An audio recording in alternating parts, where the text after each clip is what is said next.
All right, guys, we're back with another video. This time we're going to be talking about promise number 2 of the Project 2025.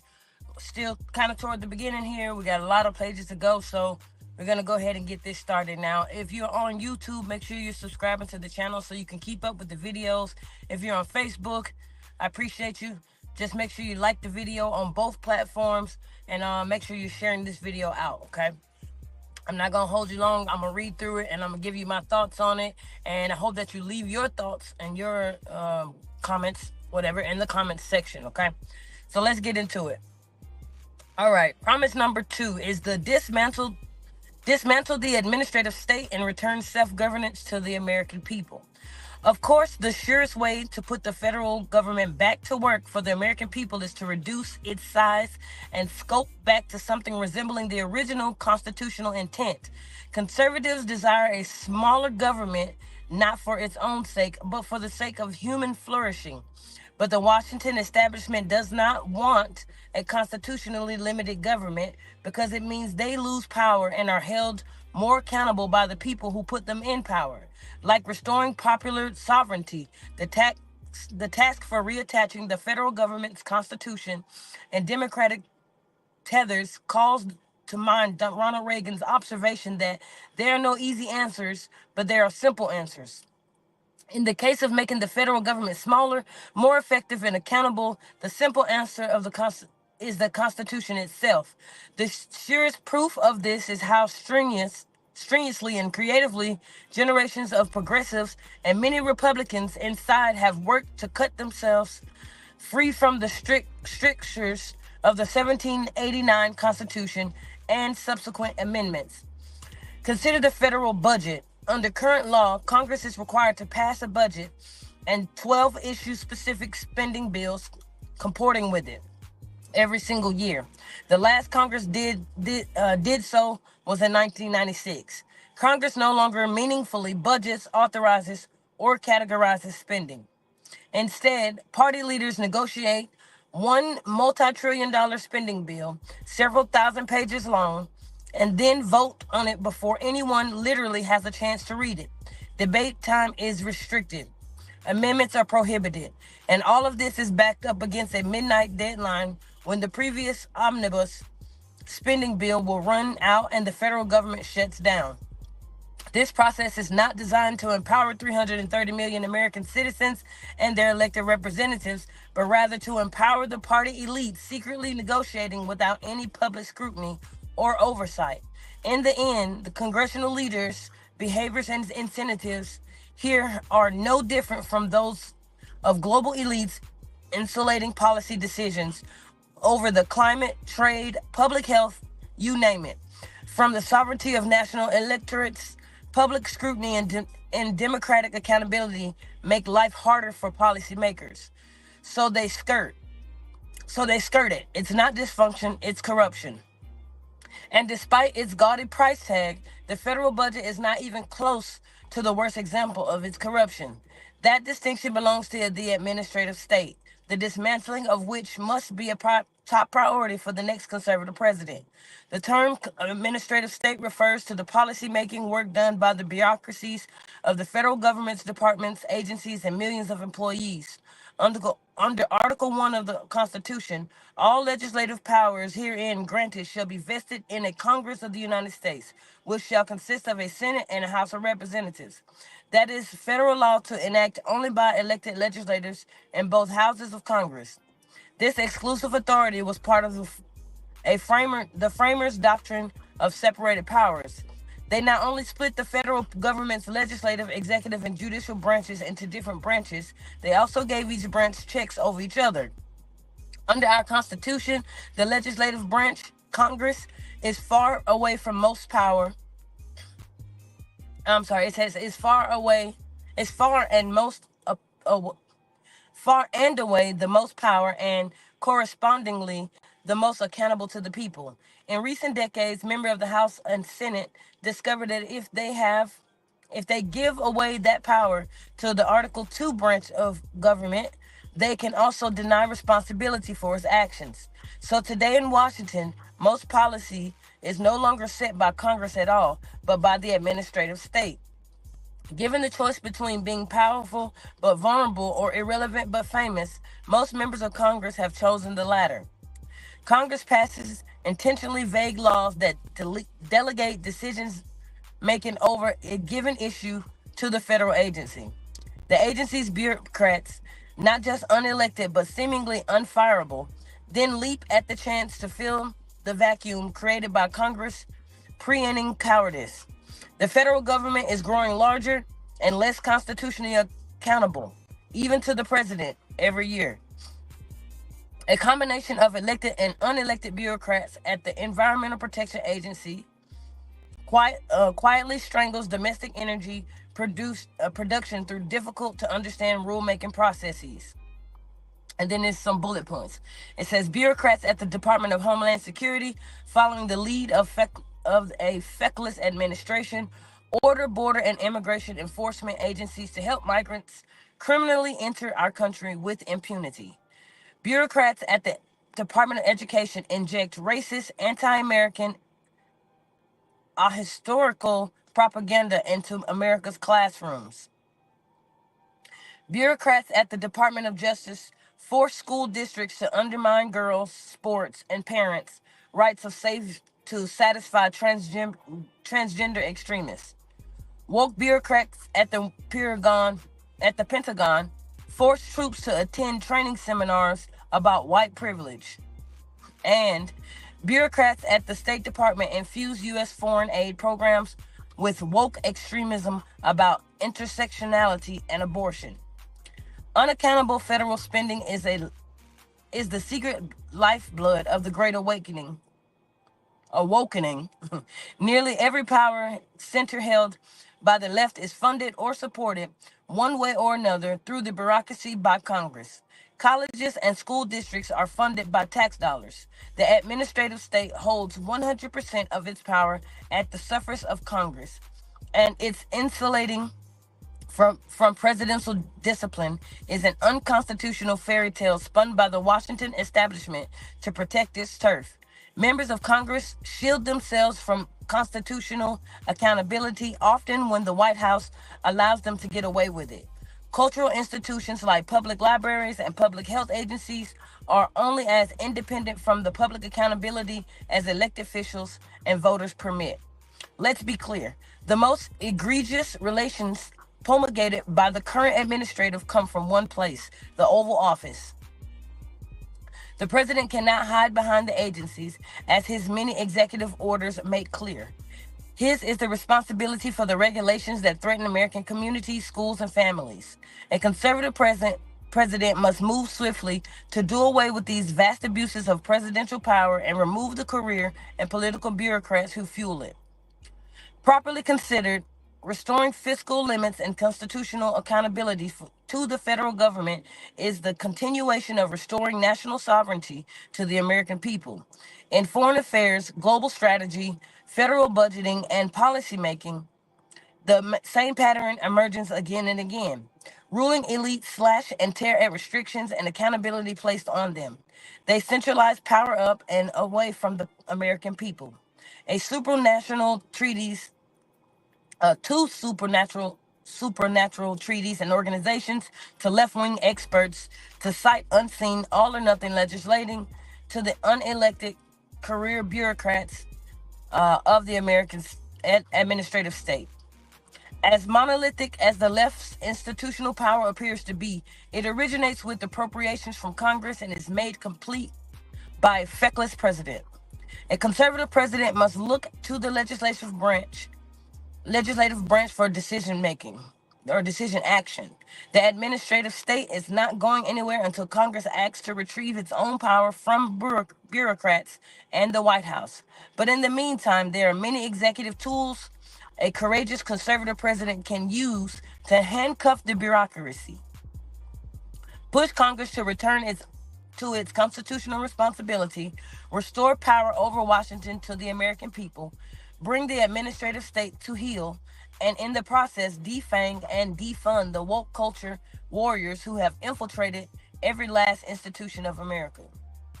The conservative promise lays out how many of these tools, including how to fire supposedly unfireable federal bureaucrats, how to shutter wasteful and corrupt bureaus and offices, how to muzzle woke propaganda at every level of government, how to restore the people's constitutional authority over the administrative state, and how to save untold taxpayer dollars in the process. Finally, the president can restore public confidence and accountability to the most important government function of all, national defense. The American people desire a military full of highly skilled servicemen and women who can protect the homeland and our interests overseas. The next conservative president must end the left's social experimentation with the military, blah, restore war fighting as its sole mission, and set defeating the threat of the Chinese Communist Party as its highest priority. The next conservative president must possess the courage to relentlessly put the interests of the everyday American over the desires of the ruling elite. Their outrage cannot be prevented. It must simply be ignored, and it can be. The left derives its power from the institutions they control, but those institutions are only powerful to the extent that constitutional officers surrender their own legitimate authority to them.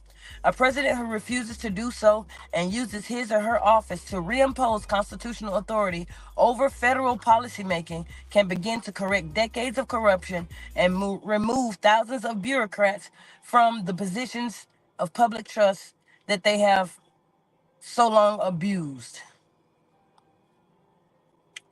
Okay, so the first thing is that I'm noticing from reading this part is the first thing that they're trying to do is they're saying that they're trying to put the power back into the people's hands, right?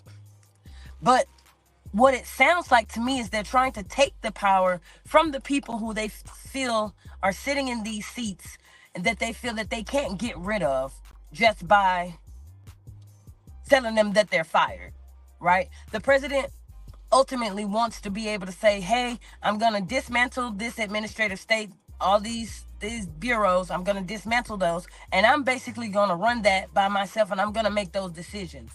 Now, in doing so, I'm going to try to basically overturn some of these bullet points that I read earlier. And I think I may have skipped this one. This one says a combination of elected and unelected bureaucrats at the Environmental Protection Agency quietly strangles domestic energy production through difficult to understand rulemaking processes. So basically, they don't want the EPA, the Environmental Protection Agency, right? They don't want that. They're basically trying to just basically do away with that. Or if they're not trying to do away with it, they're trying to put people in those areas who basically just going to go with whatever the president says and wants to put out. So that's what they're willing to go with. Basically, he wants to put loyalists in the place of those people, and so that basically he can put out what he wants to put out. So basically fake news. Okay, it says bureaucrats at the Department of Homeland Security, following the lead of a feckless administration, ordered border and immigration enforcement agencies to help migrants criminally enter our country with impunity. Okay, so now he's touching on Homeland Security and he's touching on immigration. Basically, he's saying he's wanting to close the borders because they feel that Homeland Security and the other administrations is basically bringing people in that are that apparently they're all criminals. So if you have migrated to this country, then you must be a criminal of some sort. Well, that's kind of funny that they say that, because technically they were criminals when they came over here and did what they did and took this land from the people who originally lived here. That was criminal within itself. So it's kind of like the pot calling the kettle black, because how are you gonna have your forefathers who came over here, did the same exact thing criminally? They also sent plenty of people over here on boats, and some of those people were criminals who were exiled from their own places. Ireland, hello, that's how the Irish initially got here to this country, is because a lot of them came over and they were criminals in their own state. They came over here, and some of them were used as slaves while others of them were not used as slaves. But initially the Irish, when they came over, they sent criminals first, and they migrated over here as well. Nobody seems to want to complain about that. No one seems to even want to remember that. But that is a part of American history that they don't tell you in the history books. However, everybody that came over here in the beginning, minus the slaves who were captured and brought over here, were criminals in some type of right. It was criminally done. So they were criminals when they got here. So I don't know why they're trying to demonize everybody else that's now coming into the country, because most of those people are not criminals. Most of those people are from third world countries, and they're trying to get to a better life. Period, point blank. I'm not saying that criminals don't come and flee to America. I'm sure that they do. But I mean, as far as I'm concerned, they're only following in the footsteps of the people who came before them. Number 3, bureaucrats at the Department of Education inject racist and anti-American historical propaganda in the America's classrooms. It's funny that they say that. So basically, as when we were sitting in classrooms as children, we learned about what they wanted us to learn about, which was predominantly white history. I think they may have touched on slavery, basically saying, oh, well, it happened, but they were freed because Abraham Lincoln came through and helped that out. That's basically all they say. Then they touch on the civil rights, and I do mean touch. I don't even think it's a full, like, I don't even think it's a full chapter in the history books. So now that people are coming out and they're telling the truth about what really happened to their people, what happened to the Native Americans in this land, what happened to the Spanish people who were already here, what happened to the indigenous people who were already here. Now that those people, as well as the black community, is wanting their history to be taught, because that is a part of American history too, these people seem to have a problem with it, because it's not what they want people to know. It's not what they want people to hear. And they know that if that word does get out and it is taught in schools, then people are going to be giving them the side eye and looking at them some type of way, and probably have a bunch of questions that they're refusing to, or just neglecting to answer, possibly just not wanting to answer. All right, the next one. Oh, and before I even skip off that, they have the nerve to call it racist. That's interesting, considering that this literally this country was founded on some supremacist, like y'all know what I'm trying to say, supremacist type rules and regulations, to the point where people still to this day have this supremacy type attitude that they walk around with. So to actually call somebody else racist when this country was founded on racism, or with racism in mind, trying to place one group as supreme above others, and calling everyone else inferior to their race, but they want to say that everyone else is being racist because they want to tell the truth about what really happened on those Trail of Tears. They want to tell the truth about how many cities that were black and predominantly black and predominantly thriving is underwater now. They want to tell the truth about how they moved all these Native Americans into these different places and put them in areas where that they thought would be inhabitable. That's racist. Okay, if you say so. Bureaucrats at the Department of Justice force school districts to undermine girls' sports and parents' rights for safety transgender extremists. I know, once again, the transgenders is sitting over there like, how did we get into this? Now, I do understand that there's been some situations where you have had male to female transgenders, and they put these people into female sports. Okay, I do understand that they are on hormones. I do understand that they are weaker, or they become weaker than the average male. Do I feel that they should have put them in female sports particularly? No, I do not. But I also understand that they do not have their own section. So if we had, like, per se, a transgender league of some sort, where you could get the male to female and the female to males, and they could go out and compete amongst one another to make it more fair. not to try to separate them, not to try to put them over in a corner in a box so that, and so that no one pays attention. No, but I do think it would be more fair. And the reason being is because although they do take hormones that makes them weaker than their normal natural body cells, right? They still are in most cases stronger than the average female. And although it does push the average female to work her butt off and really get out there and perform, I do not feel that that is all the way fair. So I feel that regulation needs to catch up with that. And until regulation catches up with that, maybe they should put it on hold and try to put some more things in place so that those people can participate in sports and other things of that nature.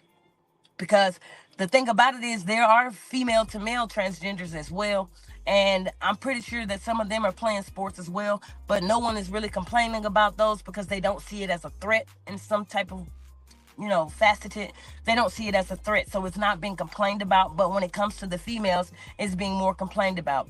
And I can understand it again a little bit more because males have more of a muscle mass than females. So for female to male transgender, they're going to get more muscle mass, and so they're going to be better able to compete with the males.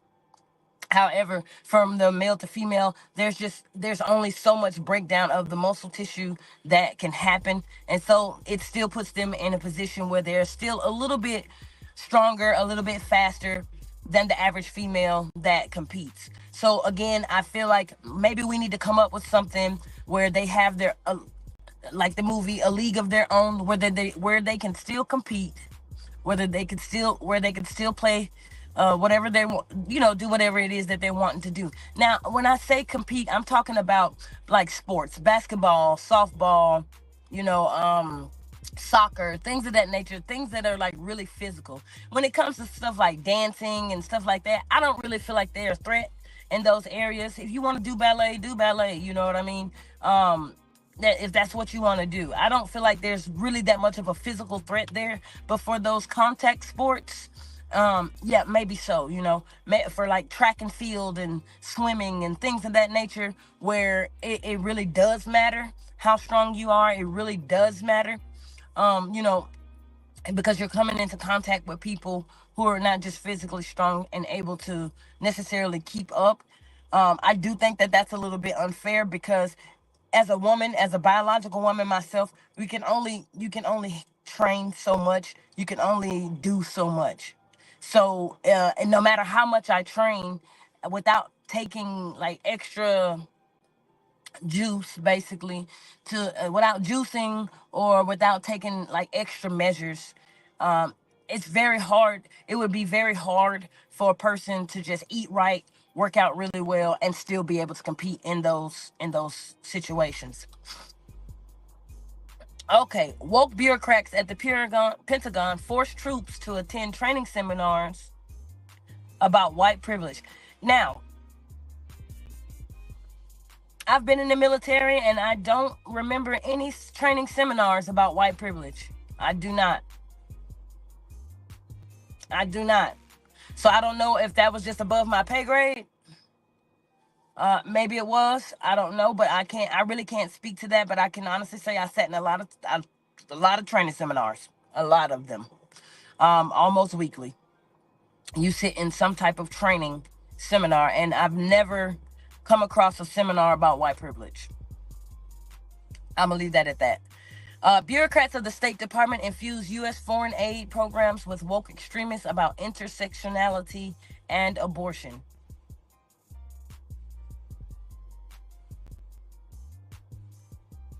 Okay, so basically they just don't want to put none of the budget toward this stuff. Um, the intersectionality, I honestly have to look that one up again, or look that one up in general, because I'm not exactly too sure what that one is about. If you know anything about that, please leave that in the comment section for me. That I would love to be schooled on that. And then abortion. Again, they're going back to the whole abortion thing, taking away federal funding for that. As they say, they have a multi-trillion-dollar budget. And then basically, it seems to me that either the president himself wants to rule this budget all by his lonesome, or him and his handful of people that he probably appoints to put in these positions, and he wants to take that away from the people who currently have those positions. I'm assuming with the way that it reads, that it's set up in a way that he can't just go in and fire them. And so he's wanting to just basically dismantle the whole administrative state so that he can go in and take out who he wants, put in who he wants, and then delegate how he wants. I don't know. All this stuff, it sounds like a totalitarian type situation, like more of a dictatorship. It's kind of do as I say, not as I do, if you will. And that's just my opinion on it. Let me see. There was something else that I wanted to go over that I saw, and I was trying to remind myself to come back to it. I don't know. It was something in here. Um,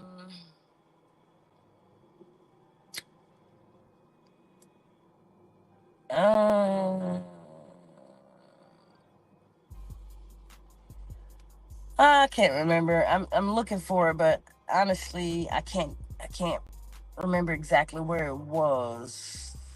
Oh, the military. Yes, there we go. They want to basically take all the money from all of these things that they're saying that they don't want, defund all of that, put all of it into military power. And they mentioned China.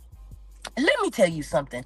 China has a billion or better, a billion or better people.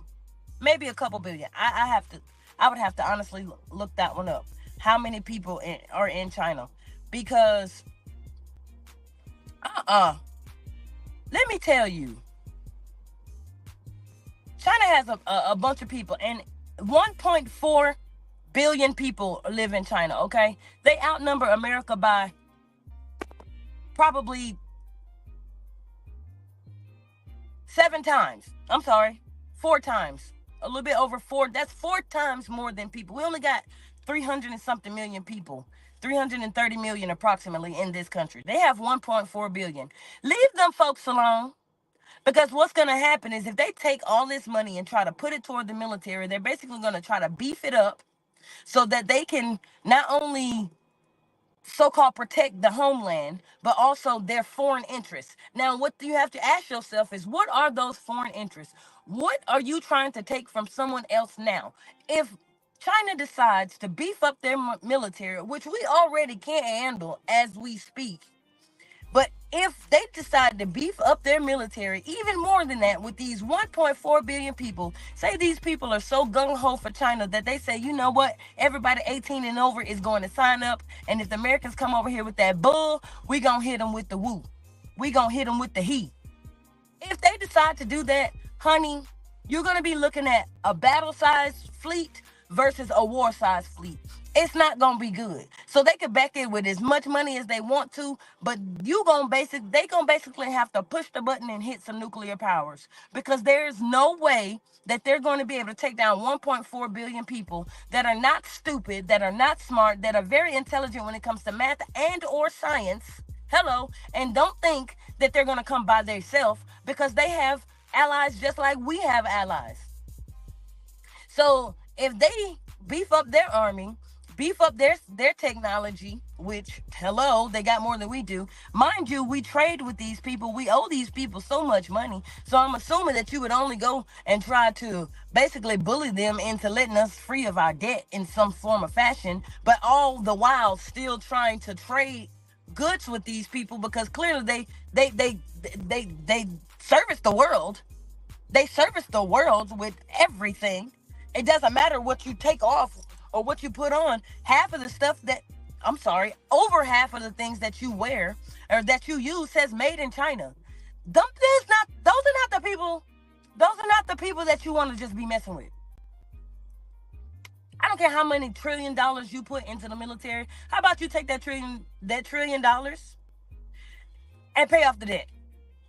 How about we take that $1 trillion and do something else with it outside of trying to beef up the military and pick a fight? I just don't think that that's a good idea. That's me personally. Put your comments in, put your suggestions in the comment section. Do you think that it'd be a good idea to dismantle all these administrations, all these bureaucracies, all these bureaus rather, and put it all in the military, which is going to force you and your children to sign up, because there will be a draft again. If they take the money and put it all in there, they're going to beef it up. They're already complaining about low numbers now, and then they wonder why the numbers are low. We want to live in peace and harmony, or at least that's my thing. I don't understand why, once again, they want to do what they did when they came over from Great Britain and England over to here and took something else. Now you want to go try to take something else because you feel that you can? I don't think that that's smart. And I don't think the people in those countries in 2024, 2025 are going to take that line down. So unless you want somebody like to hit that button again and blow us up while you somewhere on your plane and kill everybody else off who don't get blown up with radiation, leave them folks alone. That's just my take on it. Like I said, I'm at the end of this video. I'm not gonna take it any further. These are my opinions on it. None of this is it's all my opinion. Some of this stuff is factual. However, you can always fact check me. If I'm wrong about something, put it in the comment section. I have no problem with being corrected. If you have any comments, concerns, or questions, put that also in the comment section. I would love to read those. I would love to look up the answers to those and get those back to you. Until the next video, make sure you're subscribing to the YouTube channel. It's called In the Court of Public Opinion. And that's why we're here, so that you can give your opinion in the comment section. Also, share the video out and definitely hit the like button if you appreciated what you did here.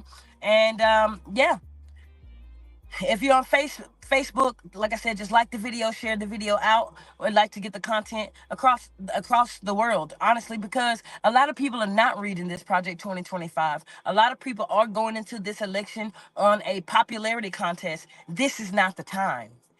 And that's my opinion again. This is not the time to be doing that, because you're literally putting yourself in jeopardy.